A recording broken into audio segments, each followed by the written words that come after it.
দেখ দেখ ফ্রেন্ডস, ড্রাগনের মুখ থেকে তো আবার আগুন বেরোচ্ছে। এই আমরা তো সবাই চলে এসেছি, চল এবারে বোটে উঠে পড়ি। ওয়াও, খুব মজা হচ্ছে, খুবই সুন্দর, কি সুন্দর ঘুরছে, কি দারুণ। হি হি হি। হ্যালো আমার দুষ্টু মিষ্টি বন্ধুরা, আশা করি তোমরা সবাই খুব ভালো আছো। তোমরা এখন চলে এসেছো অঞ্জলিদের বাড়িতে।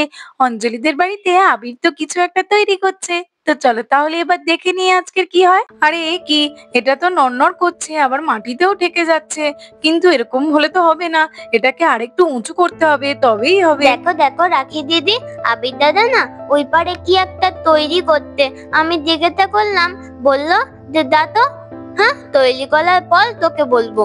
আমি জিজ্ঞাসা করলাম তবু বললো না। তুমি কি কিছু জানো যে কি তৈরি করতে? আমি জানি না রে ঈশা, কি তৈরি করছে।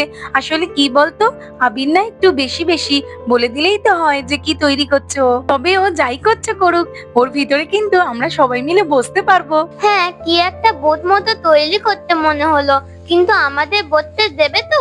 হ্যাঁ হ্যাঁ অবশ্যই, বসতে দেবে না কেন, আর যদি বসতে না দেয় তাহলে ওটা ভেঙে দেবো। হ্যাঁ এবারে ভালো করে সেট করে দিয়েছি, মুখটা আর নিচে নেমে আসছে না, একদম ঠিক হয়েছে।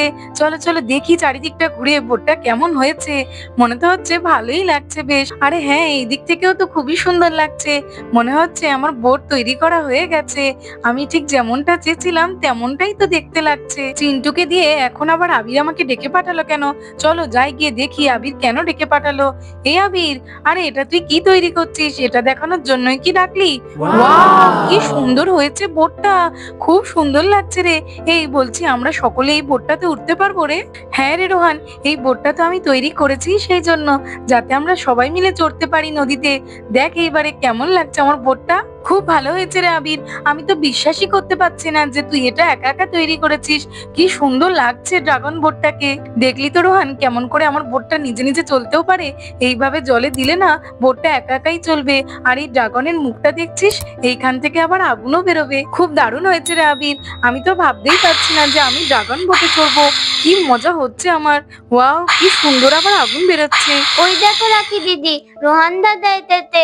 হ্যাঁ, এবার আর বলতে থাকা ঠিক হবে না, আমি তো আর ওয়েটই করতে পারছি না। চলো চলো গিয়ে দেখি। বলে বাবা, আবির দাদা তুমি এটা কি তৈরি করেছো?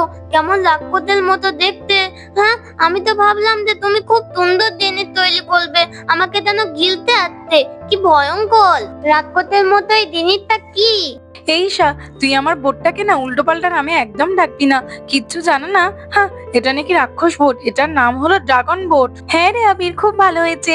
এটা তো আমি একবার ফোনে দেখেছিলাম, এটাকে ড্রাগন বোট বলে। যাই হোক, তবু তুই একটা ব্যাপারেও আমাকে ভালো বললি, ওই জন্য তোদেরকেও আমি চড়তে দেবো বোটে। হ্যাঁ হ্যাঁ ঠিক বলেছো, বোটটা একটু ভয়ঙ্কর বটে, কিন্তু উঠে বেশ মজা হচ্ছে। হ্যাঁ, খুব সুন্দর বোটটা। ওপর থেকে নাম বলছি, কিন্তু তুই এখন বোটের উপরে উঠে নাচানাচি করে বোটটা ভেঙে ফেললে না, তোকে আমি মেরেই ফেলবো। আমি রোহান দাদার মতো অত মতো নই যে আমি উঠলে ভেঙে যাবে, রোহান দাদা উঠলে ভেঙে যাবে।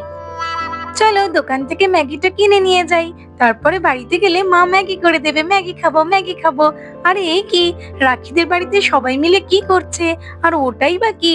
চলো যাই গিয়ে জিজ্ঞেস করি, আমাকে ছাড়া ওরা সবাই মিলে কি করছে এখানে। এই রাখি রাখি, এই রাখি, ওইটা কি রে? আর তোরা সবাই মিলে আমাকে বাদ দিয়ে এখানে কি করছিস? আমাকে কেন ডাকিসনি? আর এটাই বা কি তৈরি করেছিস? না রে অপু, এটা তো আমি তৈরি করিনি, এটা আবির তৈরি করেছে। আমি কিছুই তো জানতাম না, ওই জন্য তোকেও ডাকতে পারিনি। এটা হলো ড্রাগন বোট, ফোনে আমি দেখেছিলাম রে। জানিস আবির না এটা একা তৈরি করেছে, কি সুন্দর হয়েছে বল। এটা না জলে দিলে এমনিতেই চলবে। ও তাই নাকি? তা তোরা আমাকে নিবি তো রে? হ্যাঁ রে অপু, সকলকেই নেব, আমাদের যত ফ্রেন্ডস আছে সবাই মিলে আমরা এই বোটটা চড়বো। স্মিতা বৌদিদের বাড়িতে কি সুন্দর গরম গরম তেলে ভাজা হচ্ছে, আমাকেও তো দিল। কতদিন পরে এরকম গরম গরম ফুলুরি, পেঁয়াজি, বেগুনি খেলাম, খুব ভালো লাগলো আমার।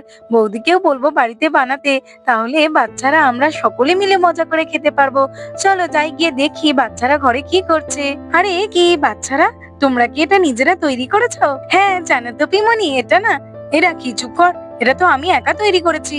তুই কেন বলছিস? আমিই বলবো। জানো তো পিমনি, এটা না ড্রাগন বোট। আমি একা একা তৈরি করেছি পুরোটা। এটা জলে এমনি এমনি জ্বলবে, আবার মাঝে মধ্যে মুখ থেকে আগুনও বের হয়। কেমন হয়েছে গো? ওয়াও, করেছো কি আবির? ড্রাগন বোট, আমি তো এটার ব্যাপারে শুনেছিলাম। সত্যি খুব সুন্দর একটা জিনিস তৈরি করেছো তুমি। থ্যাংক ইউ পিমনি, থ্যাংক ইউ। আর জানো তো, এই বোটটা নিয়ে আমরা ফ্রেন্ডসরা সবাই নদীতে যাব। সেসব ঠিক আছে, কিন্তু বোটটা একটু বড় বানালেই পারতে। কেন পিমনি? আমাদের সব ফ্রেন্ডসদের তো ভালোভাবেই হয়ে যাবে। না না, আমি সেটা বলছি না, তোমাদের তো হবেই, কিন্তু একটু বড় করে বানালে আমিও তোমাদের সঙ্গে চড়তে পারতাম। দেখো না পিমনি, আমি তো কখন থেকে বোধে উঠে বলেছি, তার মানে আমি ফাট থেকে ধরছি, তাওয়াল ফাট। আচ্ছা পিমনি, ঠিক আছে, তুমি যখন বলছো তাহলে আমি পরের বারে এর থেকে বড় একটা ড্রাগন বোট বানাবো, যাতে করে আমরা সবাই চড়তে পারি। তোমার এই বোটটা দেখে না আমার একটা কথা মনে পড়ে গেল। জানো তো আবির, আগেকার দিনে নদীপথে এইরকমই রাক্ষসী দেখতে বোট নিয়ে ডাকাতরা সবকিছু লুট করে নিত। খুব ভয়ঙ্কর দেখতে ছিল তারা। কালো জামা প্যান্ট, মাস্ক পরে, তলোয়ার হাতে, বন্দুক নিয়ে মানুষদের কাছ থেকে সবকিছু লুট করতো। গয়না গাটি, সোনা, টাকা পয়সা। হ্যাঁ, তাদেরকে জলদস্যু বলে। কি বললে পিমনি? আইডিয়া! এই ফ্রেন্ডস, আমার মাথায় না একটা আইডিয়া এসেছে। আমরাও সবাই আজকে জলদস্যু সেজে এই বোটটা নদীতে গিয়ে চালাবো, তবেই তো আসল ফিলিংসটা হবে। কি রে, তোরা সবাই বল, আমার এই আইডিয়াটা তোদের কেমন লাগলো? খুব মজা হবে, কিন্তু আমার কাছে তো কোনো ব্ল্যাক কালারের ড্রেস নেই। তাহলে আমি কি করব? আরে অপু, আমার কাছে তো আছে। আমার ড্রেস মানে তো তোরই, তুই ওটাই পরে নিস। আবিরের এই আইডিয়াটা সত্যি খুবই ভালো।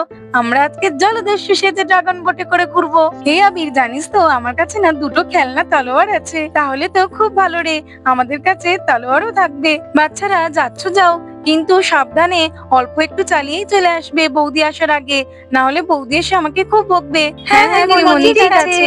আমারও তো ব্ল্যাক ডেট নেই, তাহলে আমি কি করব? এই সাতর নেই তো কি হয়েছে, তুই তো রেড পরে আছিস। ডাকাতরা রেড কালারের জামাও পরে। লাল কালারের দিতে হবে?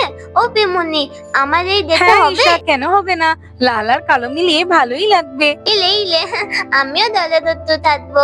চল চল, আমরা তাড়াতাড়ি করে জলদস্যু সেজে নি, তারপর তো নদীতে গিয়ে এটা চালাবো। 1 2 and 3। এই তো, আমরা তো সবাই ডাকাত সেজে নিয়েছি। এইবারে ডাকাত সেজে ড্রাগন বোটে চড়বো। দেখো সবাই, আমিও ডাকু চেতে নিয়েছি, কেমন লাগছে? হ্যাঁ হ্যাঁ, খুব সুন্দর লাগছে। তোমাদের সবার সাজটা খুবই দারুণ হয়েছে। মনে হচ্ছে তোমরা প্রত্যেকেই একটা ছোট ছোট ডাকাত। এই আবির, আর দেরি করা ঠিক হবে না, চল চল আমরা বোটে উঠে পড়ি। চলো। হ্যাঁ হ্যাঁ ফ্রেন্ডস, তোরাও চলে আয়, নইলে কিন্তু আর জায়গা হবে না। চল না, তাড়াতাড়ি যেতে পারছিস না? যাচ্ছি তো, তুই দেখতে এই পাচ্ছিস তো না? আমরা নদীতে চলে এসেছি, এবারে চলো সবাই বোটে উঠে হ্যাঁ পড়ি। চল চল, বোটে উঠে পড়ি। ওরে বাবা, এই আবির, তুই কি বোট তৈরি করেছিস? জলের ওপরে তো এটা খুবই দুলছে, আমার ভয় করছে। চলো চলো বাবা, বসে পড়ি। এই ফ্রেন্ডস, আমরা তো নদীতে চলে এসেছি। ওইদিকে দেখ ঘন জঙ্গল। এই বোটটা আজকে আমি চালাবো। এই ড্রাগন বোটের চালক হলো অপু। আজকে আমি তোদের চালিয়ে চালিয়ে নিয়ে যাব। পেছনটাতে দেখ কত ঘন জঙ্গল, কি সুন্দর লাগছে। হ্যাঁ রে অপু, বসে পড়ে তো এখন অনেক ভালো লাগছে। পেছনের জঙ্গলটাও কি সুন্দর লাগছে দেখতে। দেখ ফ্রেন্ডস, দেখ আমি কত সুন্দর জাহাজ তৈরি করেছি। না মানে বোট। দেখ দেখ, তোরা কত মজা করতে পারছিস শুধুমাত্র আমার জন্য। হ্যাঁ হ্যাঁ ঠিক আছে, কিন্তু আবির, তোর একটু ভয় করছে না? তুই ওই ধারের দিকে এইভাবে কি করে দাঁড়িয়ে আছিস? বোটটা তো খুবই দুলছে। হ্যাঁ, আমি নাকি ভয় পাবো? আমি তো ডাকাতদের সর্দার, ডাকু মঙ্গল সিং। এটা তো নদী, সমুদ্রেও ভয় পাই না।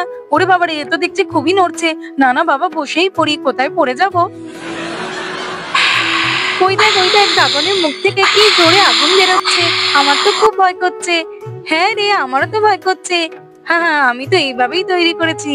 দেখ না, আরো কত মজা হবে। এরকম ডাকাতদের বোটে চলে আমার খুব সুন্দর লাগছে। দলটাও কি সুন্দর, আমার ইচ্ছা করতে এক্ষুনি গিয়ে সুইমিং করি। না রে ঈশা, এখানে তুই কি করে সুইমিং করবি? এটা তো অনেক বড় নদী, কুমির থাকতে পারে। আর কুমির থাকলে কুমির তো ধরে নিয়ে চলে যাবে। কি মজা হচ্ছে, কত সুন্দর ড্রাগনের মুখ থেকে আগুন বেরোচ্ছে। বলে বাবালে, বোটটা এত দুলতে কেন রে বাবা? আমার তো খুব ভয় করতে, একটু আস্তে আস্তে চালাও না, আমার এত জলে দুললে ভয় লাগে। আচ্ছা ঈশা, ঠিক আছে, একটু আস্তে আস্তেই চালাচ্ছি। আসলে জোরে জোরে চললে বোটটা খুব মজা লাগছে। হ্যাঁ রে ঈশা, তুই আছিস বলে, নইলে তো আমরা বোটটাকে আরো জোরে চালাতাম, আরো অনেক অনেক মজা লাগতো। আচ্ছা বাপু, বেশি দোলে চালাতে হবে না, আস্তে চালাও, এতেই মজা হচ্ছে। খুব মজা হচ্ছে। বলে বাবা আমরা তো ধীরে ধীরে কোভিড জঙ্গলে চলে আসছি, আমার খুব ভয় করছে, যদি এক্ষুনি বাঘ বেরিয়ে আসে। না না, এবারে বালি চলে যাই, চলো আমি বালি যাবো। কি বলছিস ঈশা? এখন তো বাড়িতে যাওয়া যাবে না, এখনো কমপক্ষে 8 ঘন্টা লাগবে। মোড় চালাতে চালাতে আমরা তো অনেকটা দূরে চলে কি এসেছি। বলতো? আমি তো বালি যেতে চাই। ঈশা তুইও না, এই জন্য আমি তোকে কিছুতে নিতে চাই না। দেখ আমরা আজকে কত সুন্দর ডাকাত সেজে ড্রাগন বোটে চড়ছি। শুধু ঘাটতি কি জানিস, একটা বোট যদি দেখতে পেতাম তাহলে আমরাও ওই জলদস্যুদের মতো সবকিছু লুট করে ফেলতাম। হা হা হা। হ্যাঁ রে, ঠিক বলেছিস একদম। তাহলে আমাদের মজাটা দ্বিগুণ হয়ে যেত। হি হি। ভালোই লাগছে না দূর, অপুর সঙ্গে একটু মজা করা যাক। অপু এই দেখ গাছ। ওরে বাবা রে, কি রোহান, তুই আমাকে ফেলে দিলি কেন? এত বড় নদীতে আমি তো সাঁতার কেটে পারছি না। রাখি, বাঁচা আমাকে। ডুবে যাচ্ছি আমি। তুই না রোহান খুব বাজে, আমার বন্ধু অপুকে তুই ফেলে দিলি কেন? তোকে তো আমি পরে মজা দেখাচ্ছি। হ্যাঁ হ্যাঁ অপু, আয় আয়, হাত ধর, আমার হাতটা শক্ত করে ধর, তাহলেই তুই উঠতে পারবি। ধর, তাড়াতাড়ি ধর আমাকে। শক্ত করে ধরি। তোল আমাকে, তোল। দাঁড়া রোহান, এইবারে ড্রাগনের মুখ থেকে আগুন বেরোবে আর তোকে এখানেই ধরে থাকবো, দেখ কেমন মজা হয়। না না না না, ছেড়ে দে আমাকে। না না, তোকে আমি ছেড়ে দেবো, আমাকে ছেড়ে দে। তাহলে বল তুই এবারে আর অপুকে কোনোদিন ফেলবি? না, আমি আর কোনোদিন এমন করবো না রাখি। মেরি মা, ক্ষমা করে দে আমার। হ্যাঁ হ্যাঁ অপু, সরি রে অপু, আর এরকম কোনোদিন হবে না। অনেক হয়েছে, ঝগড়া মজা, এবারে বালি চলো তো দেখি, আমার খুব দলে খিদে পেয়েছে। তো বন্ধুরা, আজকের মতো এই পর্যন্ত। ভিডিওটি ভালো লাগলে আর এরকম আরো মজাদার ভিডিও দেখতে হলে আমার চ্যানেলটাকে সাবস্ক্রাইব করে দেবে। Thanks for watching. দেখা হবে পরের একটি এপিসোডে। টাটা।